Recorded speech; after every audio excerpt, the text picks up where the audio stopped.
Okay, the very beginning. This is the Fresh Roast 500 coffee maker. There are some, which is the Fresh Roast 300, which has the same features except it's a little smaller. Okay. You take off the thing which captures the little pieces of the bean that fall off because it's the skin of the bean. It traps it from flying around the room.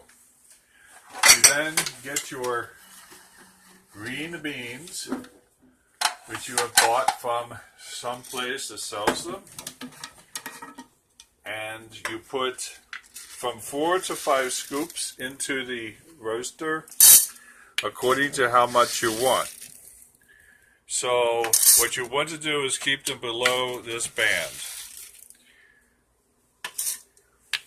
I'm going to make a full pot of coffee, so I will put in 5 scoops of beans. There we go. Now I put the tap back on.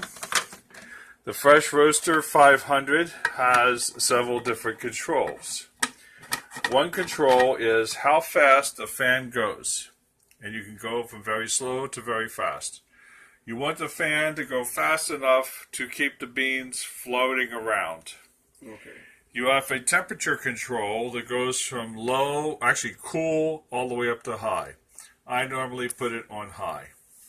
And then finally you have controls that adjust the time for how long you're going to be roasting the beans according to you want a light roast or dark roast or things like that. That, of course, works along with the temperature.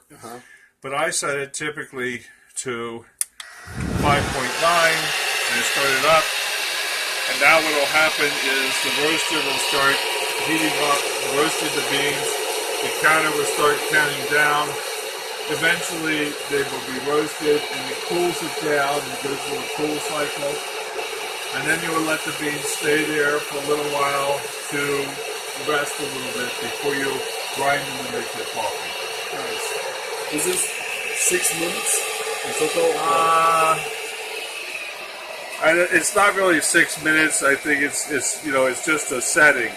Oh, okay. So it will take about no more than 10 minutes to roast the beans. Good. And we will smell the smell of roasting beans. Now, of course, as you roast them, the beans crack open. And you have a first crack and a second crack. And you learn to adjust it to whatever crack you want for the beans, whatever level of roasting you want for the beans, whatever darkness you want for the beans. I have a friend of mine who loves espresso. She wants her beans basically burnt. So she leaves it on high, she turns the time way up, and then she does the roasting. So that's basically it. After a while, it'll cool down, and then it'll stop automatically, and then you let it rest. Good. Thank you. Grind your beans.